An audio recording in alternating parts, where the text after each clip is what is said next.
मुख्यमंत्री हेमंत सोरेन की आज देवघर जिले में खतियानी जोहार यात्रा। गोड्डा और देवघर में चलाई जा रहे विकास परियोजनाओं की भी करेंगे समीक्षा।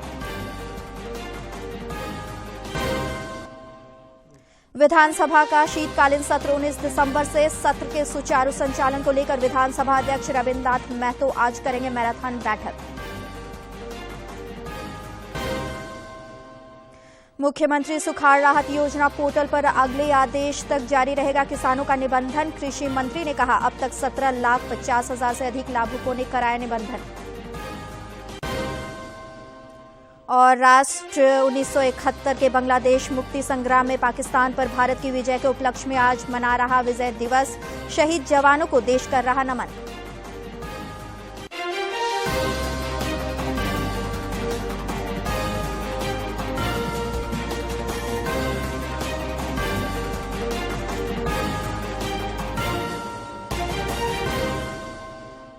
नमस्कार, खबरें झारखंड में आपका स्वागत है। मैं हूं मंजुषा भारद्वाज और अब समाचार विस्तार से। संसद के शीतकालीन सत्र का आज 8वां दिन है। इस दौरान संसद के दोनों सदनों में कई महत्वपूर्ण विधायी कार्य निपटाए जाएंगे। लोकसभा में एक प्रश्न के उत्तर में केंद्रीय स्वास्थ्य मंत्री डॉक्टर मनसुख मांडविया ने बताया कि देश में प्रतिदिन करीब 7 लाख लोगों को आयुष्मान कार्ड उपलब्ध कराया जा रहा है।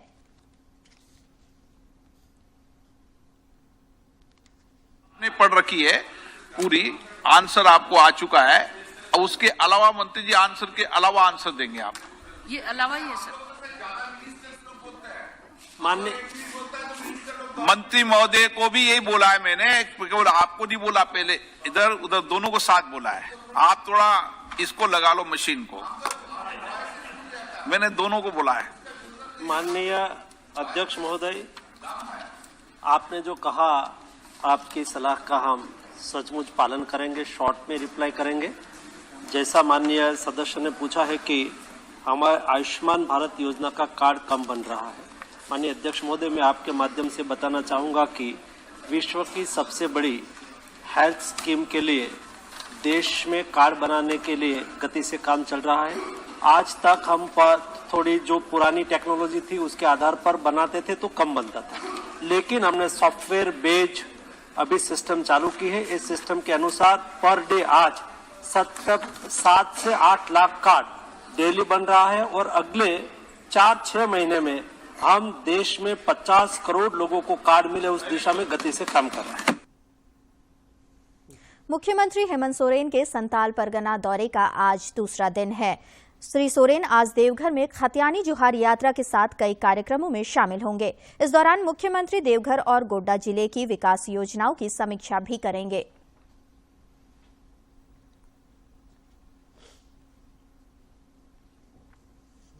मुख्यमंत्री हेमंत सोरेन ने आज सवेरे देवघर स्थित बाबा मंदिर में पूजा अर्चना की। इस दौरान श्री सोरेन ने राज्यवासियों की खुशहाली की कामना की। मौके पर सांसद विजय हांसा और विधायक दीपिका पांडे सिंह समेत कई गणमान्य लोग मौजूद थे।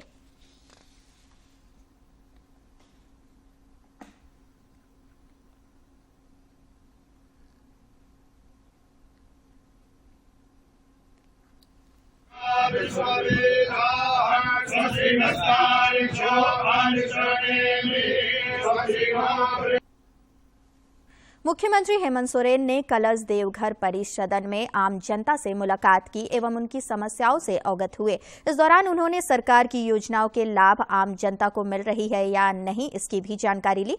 इससे पूर्व मुख्यमंत्री ने सड़क मार्ग से गोड्डा से देवघर आने के क्रम में भी जनता से मुलाकात किया एवं उनकी समस्याओं को सुना।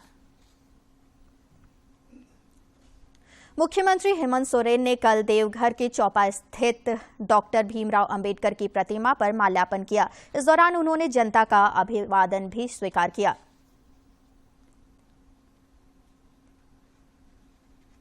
मुख्यमंत्री हेमंत सोरेन ने देवघर के जमुइया स्थित सिद्धो कान्हू की प्रतिमा पर भी माल्यार्पण किया। बाद में उन्होंने आम जनता से मुलाकात की। मुख्यमंत्री हेमंत सोरेन ने कल गोड्डा के +2 हाई स्कूल के आदिवासी छात्रावास का औचक निरीक्षण किया। इस दौरान श्री सोरेन ने बिजली के अभाव में टॉर्च की रोशनी में पूरे छात्रावास का मुआयना किया। इस दौरान उन्होंने छात्रावास की बदहाल स्थिति पर नाराजगी व्यक्त किया और अधिकारियों को अविलंब ठीक करने का आदेश दिया।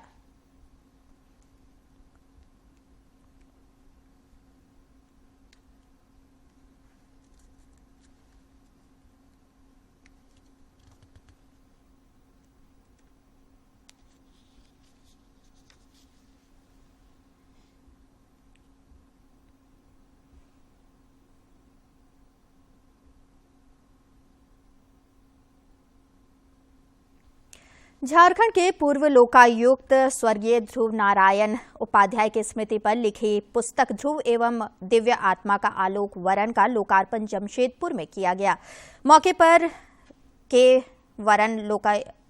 मौके पर के लोकायुक्त हरीश चंद्र मिश्रा ने कहा कि दिवंगत न्यायमूर्ति की तरह काम करना कठिन है। इस दौरान न्यायमूर्ति चंद्रशेखर सिंह, न्यायमूर्ति दीपक रोशन, न्यायमूर्ति राजेश कुमार, न्यायमूर्ति अपरेश सिंह, न्यायमूर्ति संजय कुमार और विधायक सरयू राय समेत कई गणमान्य लोग मौजूद थे।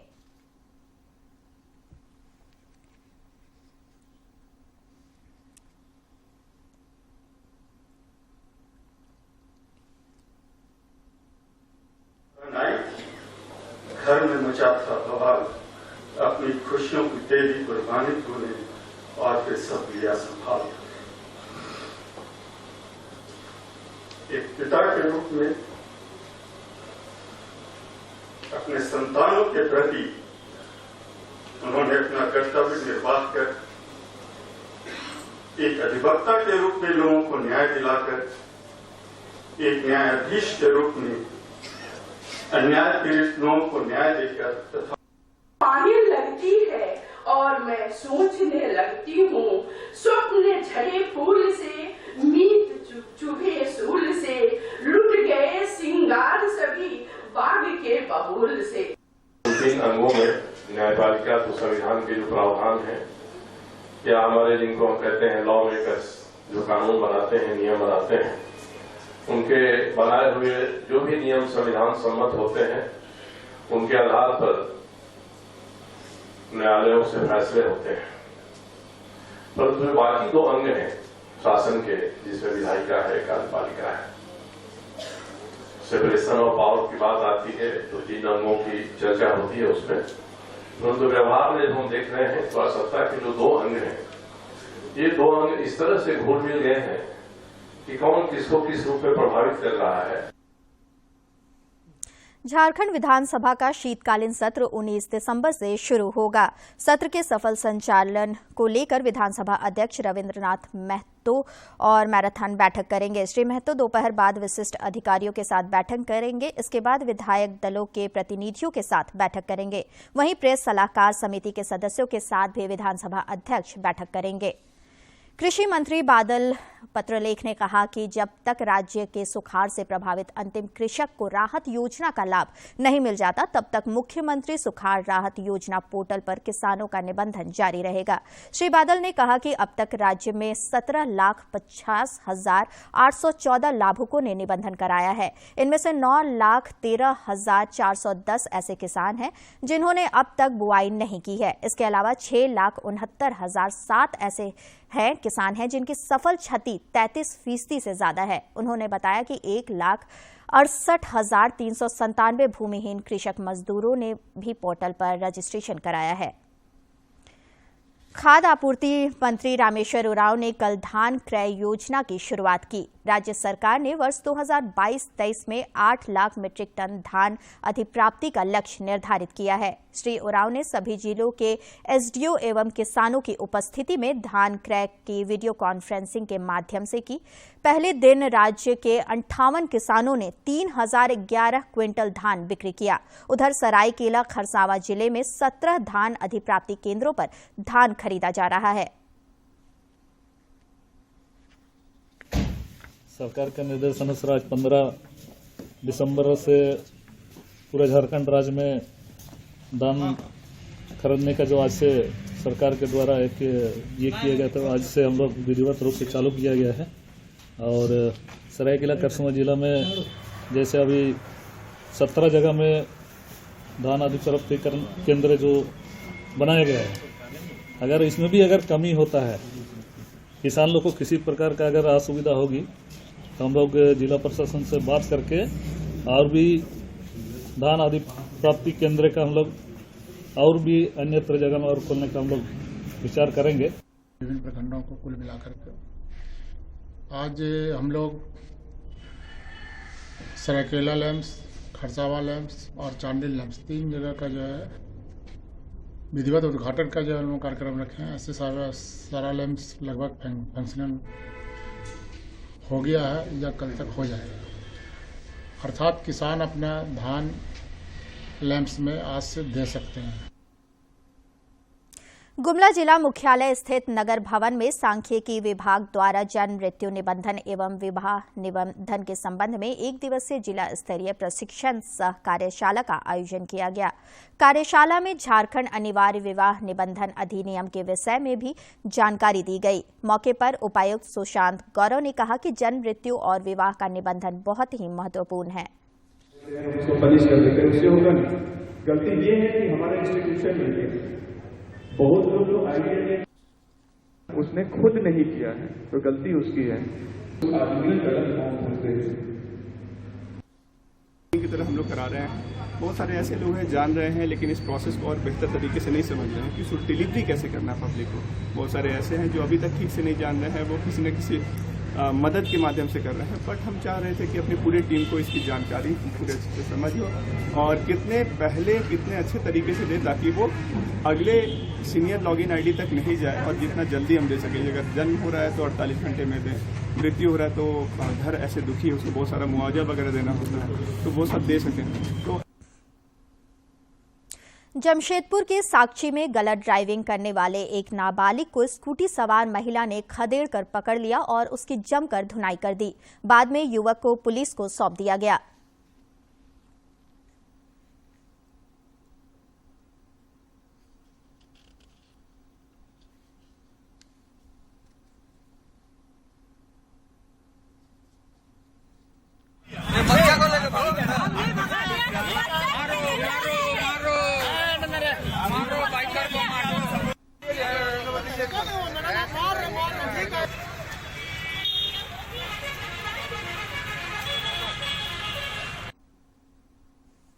पूर्वी सिंहभूम जिला मुख्यालय से लगभग 50 किलोमीटर दूर घाटशिला स्थित गांव तिरंगा पूर्णा पानी में कई महिलाएं अपने जीवन को हस्तशिल्प द्वारा संवार रही है और अपने परिवार को आर्थिक मदद कर रही है। देखिए एक रिपोर्ट। भारत सरकार के उपक्रम हिंदुस्तान कॉपर लिमिटेड HCL के CSR के तहत पूर्वी सिंहभूम के तिरंगा पूर्णा पानी में कई महिलाएं अपने जीवन को हस्तशिल्प के माध्यम से संवार रही हैं और अपने परिवार में आर्थिक सहयोग कर रही हैं। 3 साल से काम कर रहे हैं। अच्छा, 50 रुपया से 600 रुपया तक का सामान।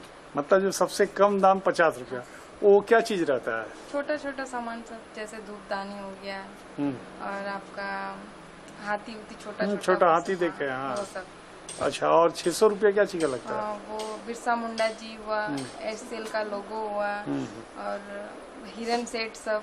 वो मां गायत्री महिला समिति द्वारा लगभग 10 महिलाएं लकड़ी में विभिन्न प्रकार की आकृतियों को उकेरते हुए उसे ऐसा रूप दे देती हैं जो किसी को भी मंत्रमुग्ध कर दे। शोभा कुमारी बताती हैं कि वो हस्तशिल्प के इस काम से घर परिवार का सहयोग करती हैं। चिपका के हम लोग करते हैं। अच्छा, पहले आप कोई पेपर में चित्र बनाते हैं, घर बना के उसको लकड़ी में चिपका देते हैं जी। तो चित्रकारी भी सीखे हैं?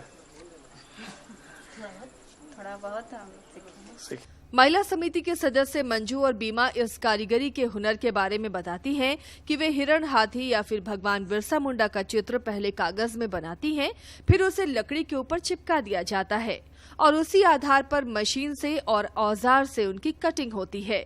इस काम के साथ साथ बीमा पढ़ाई भी करती हैं। फिलहाल वो घाटशिला कॉलेज में BA की छात्रा है। हम लोग को हिंदुस्तान कॉपर लिमिटेड की तरफ से ही पैसा का कुछ स्रोत मिलता है जिससे हम लोग कर पाते हैं। अच्छा, फिर इसको बेचते कहाँ हैं? बेचते हैं मीना बाजार हो गया, कहीं पे मार्केट भी लग गया, कहीं से ऑर्डर आ गया, या फिर जैविक हाट भी लगता है ये हिंदुस्तान कॉपर लिमिटेड की तरफ से, तो वहाँ भी हम लोग संडे मार्केट में लगाते हैं, वहाँ भी कुछ बिक्री होती है। लकड़ी ये टाटा से लेके आते हैं। अच्छा। और जो भी इसका टूल्स वगैरह है वो भी टाटा से कुछ लोकल मार्केट में भी परचेज इन लोग कर लेते हैं। अच्छा। और इसको करने के बाद इन लोग बनाते हैं और मार्केट में बेच देते हैं। HCL द्वारा किए गए पहल से ग्रामीण क्षेत्रों में अब महिलाओं का पलायन रुका है। महिलाएं अपने परिवार को आर्थिक मदद तो दे ही रही हैं, साथ ही साथ इनका आत्मविश्वास भी बढ़ रहा है। जमशेदपुर से राजेश कुमार लालदास की रिपोर्ट।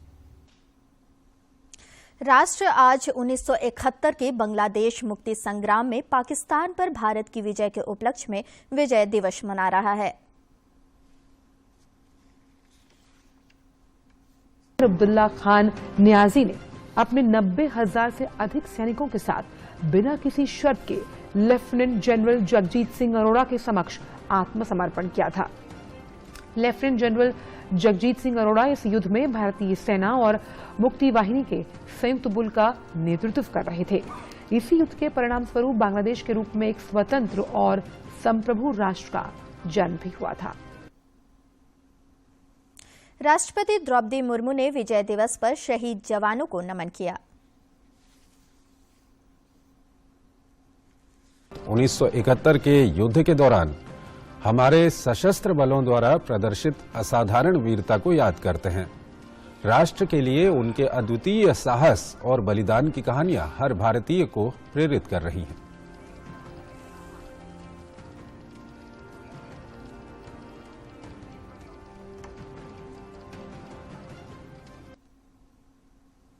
रक्षा मंत्री राजनाथ सिंह ने विजय दिवस पर नई दिल्ली स्थित राष्ट्रीय स्मारक पर शहीद जवानों को श्रद्धांजलि दी।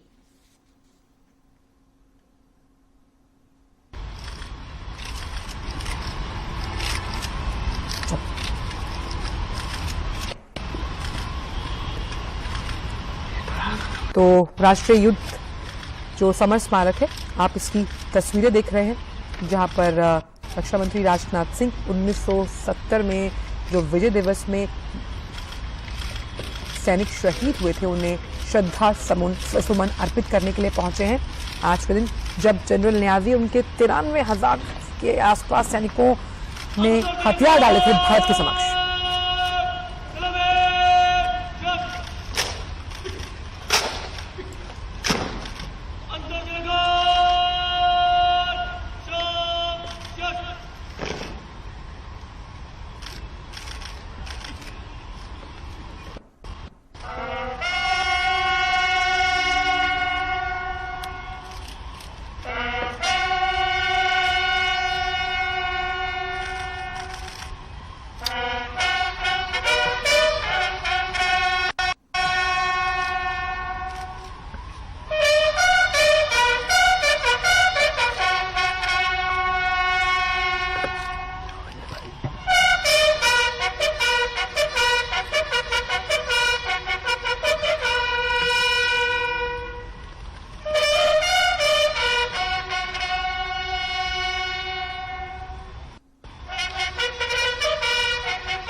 दिसंबर 1971 को पाकिस्तानी सेना प्रमुख जनरल आमिर अब्दुल्ला खान नियाजी ने हार के बाद ढाका में लेफ्टिनेंट जनरल जगदीप सिंह अरोड़ा के नेतृत्व वाली संयुक्त सेना के समक्ष 93,000 सैनिकों के साथ बिना शर्त समर्पण कर दिया था। इस युद्ध के अंत से स्वतंत्र बांग्लादेश का उदय हुआ। देखिए ये खास रिपोर्ट।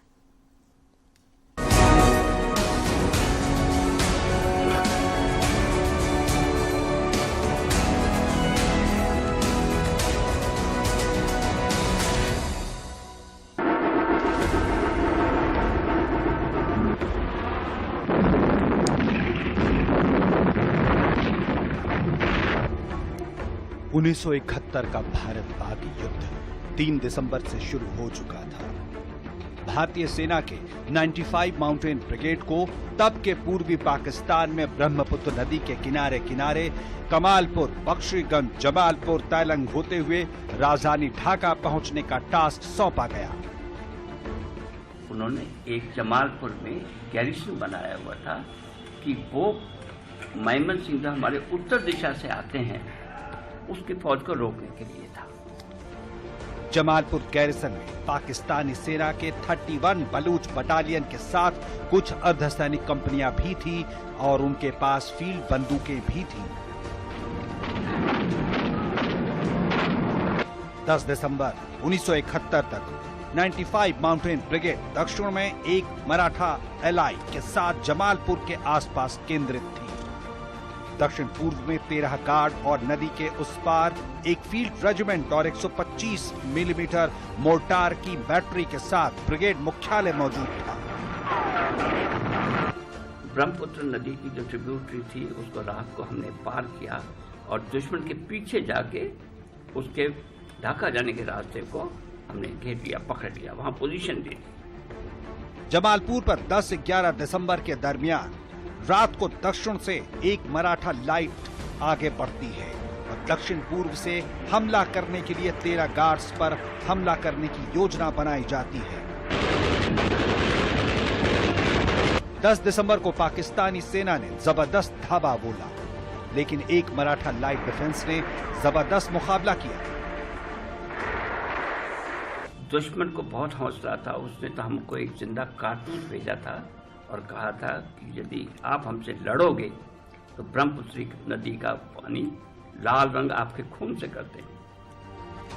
भारतीय सेना की रणनीति का नतीजा ये निकला कि कुछ ही घंटों में पाकिस्तानी सैनिकों ने आत्मसमर्पण की पेशकश कर दी। लगभग 234 पाकिस्तानी सैनिक मारे गए और 61 को पकड़ लिया गया। इसी के साथ जहां भारतीय पैराट्रूपर्स सैनिकों के उतरने का रास्ता साफ हुआ, तो वहीं ढाका को उत्तर से घेरने का रास्ता भी अब मिल गया। नतीजा 16 दिसंबर तक ढाका का पतन हुआ और मुक्ति मिली बांग्लादेश को।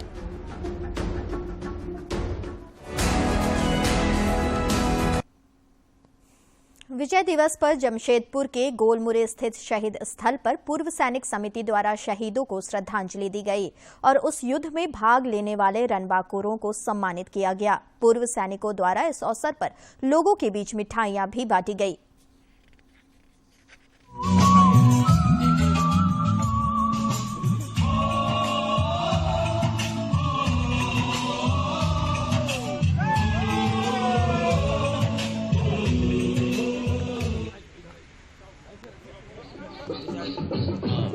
गाने का सिलसिला जारी रहे।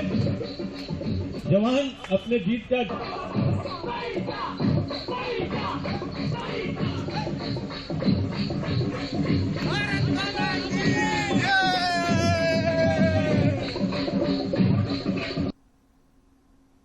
और अब कुछ खबर राज्य के विभिन्न जिलों से।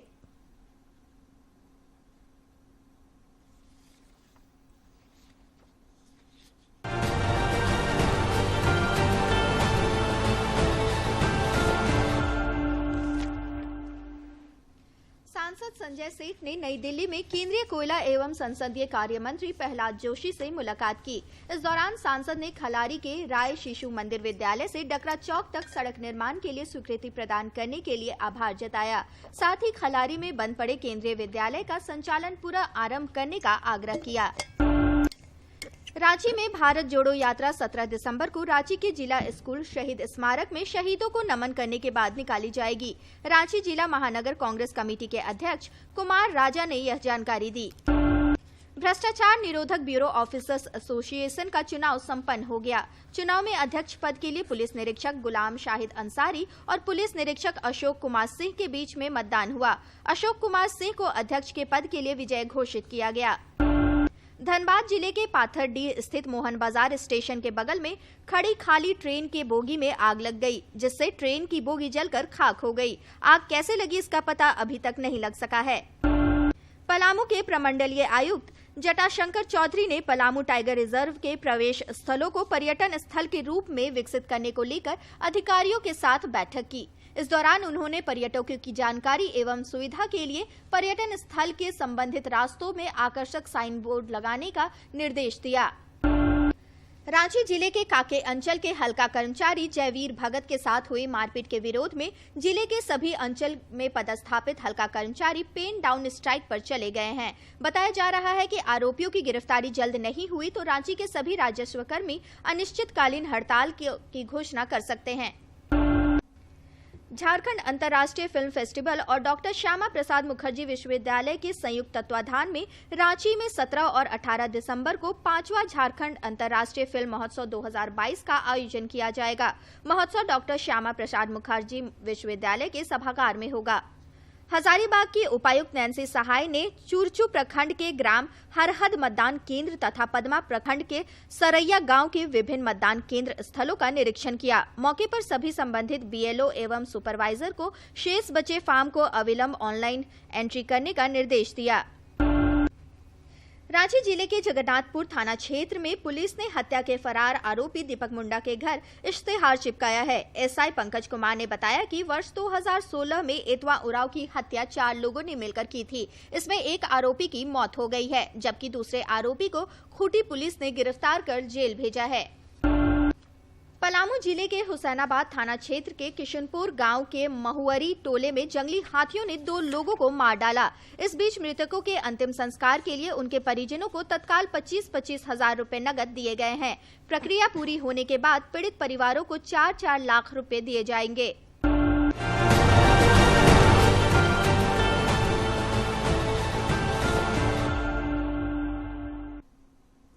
प्रधानमंत्री नरेंद्र मोदी इस महीने की 25 तारीख को मन की बात कार्यक्रम के जरिए देशवासियों को संबोधित करेंगे। प्रधानमंत्री ने लोगों से आग्रह किया है कि वे नए भारत के निर्माण से जुड़ी अपनी प्रेरक कहानी और उपलब्धि भेजें। आम लोग अपने सुझाव 1800-117-800 पर रिकॉर्ड कर सकते हैं। मन की बात है जन जन की, संघर्षों के कुछ किस्से, कहानी कुछ सफलताओं की, अनकही विरासत की, उम्मीदें नए भारत की। महीने के आखिरी रविवार का रहता है इंतजार। ब्रह्मपुत्र के घाट से हिमालय के विस्तार तक होती है मन की बात प्रधानमंत्री के साथ। तो सुनिए, इस महीने 25 दिसंबर सुबह 11 बजे मन की बात आकाशवाणी और दूरदर्शन के सभी चैनलों पर। मन की बात के प्रादेशिक भाषाओं में अनुवाद का पुनः प्रसारण आप सुन सकते हैं रात 8 बजे आकाशवाणी और दूरदर्शन के सभी प्रादेशिक चैनलों पर। तो याद रखें, रविवार 25 दिसंबर सुबह 11 बजे मन की बात। और अंत में मुख्य समाचार एक बार फिर।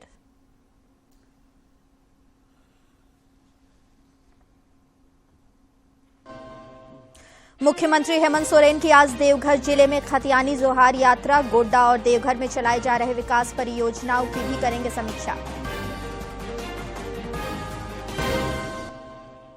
विधानसभा का शीतकालीन सत्र 19 दिसंबर से। सत्र के सुचारू संचालन को लेकर विधानसभा अध्यक्ष रविन्द्रनाथ महतो आज करेंगे मैराथन बैठक।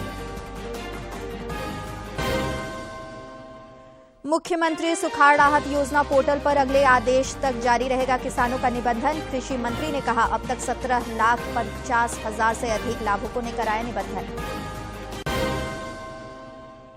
राष्ट्र 1971 के बांग्लादेश मुक्ति संग्राम में पाकिस्तान पर भारत की विजय के उपलक्ष्य में आज मना रहा विजय दिवस। शहीद जवान